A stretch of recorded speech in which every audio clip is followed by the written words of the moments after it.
जय जगन्नाथ सांग माने आशा करुच्ची आपण माने समस्ते भलरे थिबे। पेड़ा काहाकू खाइबाकू बा भल न लागे समस्ते आमे माने बाहरु किणिकी निश्चिंत खाइथिबे किंतु आउ आजिठारु बाहरे आउ किणिकी खाइबा पई पड़िबनी। केवल दुईटी जिनसरे घरे बनी जीवो स्वादिष्ट पेड़ा। चलंतु एबे बनेबा आमे पेड़ा। प्रथमे मु एठी 1 लिटर फुल फैट क्षीर नै जाइछि। आपण माने चाहिले अमूल मध्य व्यवहार करिपरिबे। कड़ाई रे प्रथमे क्षीरटी को अजाड़ी देबे तापरे नेकी गैस रे बसेबे नहले गरम कड़ाई रे डायरेक्ट क्षीर को अजाड़ीबेनी नहले तळे लागि जिबार चांसेस थाए। देखंतु मु एठी क्षीरटी को बार बार एमती गोळेई चलीछि नहले सेतिरे सर पड़ी जिवो आउ साइड गुडाकरे मध्य लागि जिवो। देखंतु क्षीरटी जेमती फुटी आसीबो ताको एमती बार बार गोटे पिठा पाटिया रे एमती एमती चलौथिबे आ साइड रे जो गुडा लागि जाउथिबो ताको मध्य एमती कोरिकी देई दउथिबे। एमिति निहाती 20 रु 30 मिनिट हमको करबा पई पड़िबो जेता बळा जाय क्षीर रे गोटे अलगा कलर न आसी जाईछि। गैस रो फ्लेम टाको हाई रु मीडियम पर्यंत रखिबे, स्लो रे रखिबेनी नहले सेटा बहुत लेट हेताए। एठी देखंतु क्षीरटी को मु बार बार पिठा पातिया रे चलौछि आपण माने मध्य क्षीरटी को एमती बार बार चलेबे ए साइड गुडा करे ताको लागिबा पई देबेनी। क्षीरटी खुआ कलर हबा जाय आमे एमती ताको धीरे धीरे चलौथिबा। एठी देखंतु क्षीरटी फुटिकी कमी कमी आसिलानी। क्षीरर कंसिस्टेंसीटा पूरा पूरी कमी न जिबा जाय हमको एमिते गोळेबा पई पड़िबो क्षीरटी को। मु एठारे 150 ग्राम चीनी नेछि आपण माने चाहिले मीठा अनुसारे कम बेसी करि परिबे। मु एठी चीनी गुडी को क्षीर रे देई दउछि। चीनी देई देला परे चीनीटा मेल्ट करिवो जहा फल रे क्षीरटी आउ टिके पतला हे जिवो ताकू आमे पुणी आउ 10 मिनिट एमती एमती घांटीबा।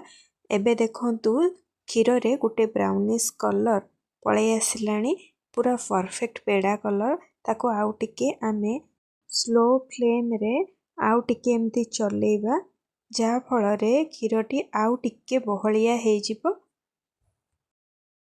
एठी देखंतु क्षीरटी केमती पूरा पेड़ार कंसिस्टेंसी आसी गलानी पूरा बहलिया हे गलानी।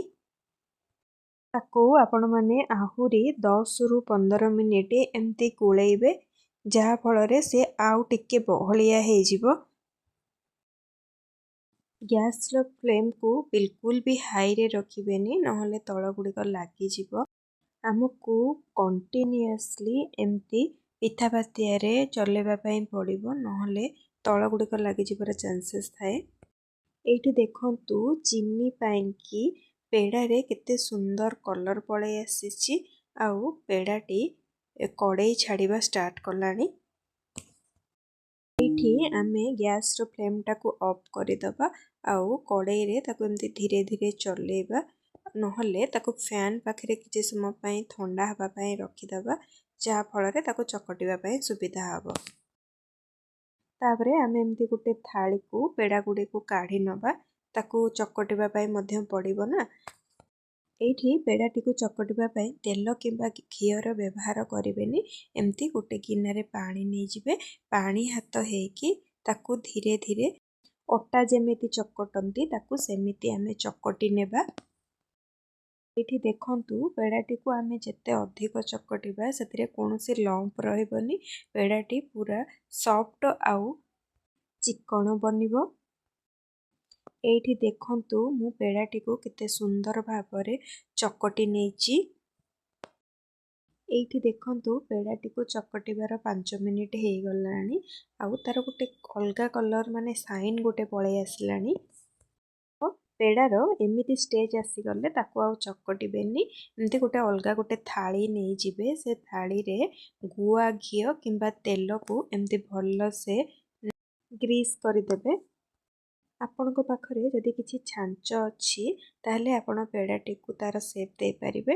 ମୋ ପାଖରେ କୌଣସି ବି ଛାଞ୍ଚ ନାହିଁ, ସେଥିପାଇଁ ମୁଁ ହାତରେ ଦେଖନ୍ତୁ ଏମିତି ଗୋଟେ ପେଡ଼ାର ସେପ୍ ଦେଇକି ତାକୁ ଏମିତି ମଝିରୁ ଟିକେ ପ୍ରେସ୍ କରି ନେଇଛି। ଏଇଠି ଆମର ଗୋଟେ ପେଡ଼ା ବନିଯାଇଛି। ତାପରେ ଧୀରେ ଧୀରେ ଏମିତି ଅଳ୍ପ ଟିକେ ଟିକେ ନେଇକି ଆମେ ପେଡ଼ା ବନେଇବା। 1 ଲିଟର କ୍ଷୀରରୁ ଆପଣଙ୍କୁ ନିହାତି 11ରୁ 12ଟି ପେଡ଼ା ମିଳିଯିବ। ଏଇଠି ଦେଖନ୍ତୁ ମୁଁ ଧୀରେ ଧୀରେ ଗୋଟିଏ ପରେ ଗୋଟିଏ ପେଡ଼ା ବନେଇ ଚାଲିଛି। ଆପଣଙ୍କ ପାଖେ ଯଦି କିଛି ଛାଞ୍ଚ ଅଛି ତାହେଲେ ତାକୁ ନିଶ୍ଚୟ ବ୍ୟବହାର କରନ୍ତୁ। ପେଡ଼ାଟି ଦେଖିବାକୁ ଆହୁରି ସୁନ୍ଦର ଲାଗିବ।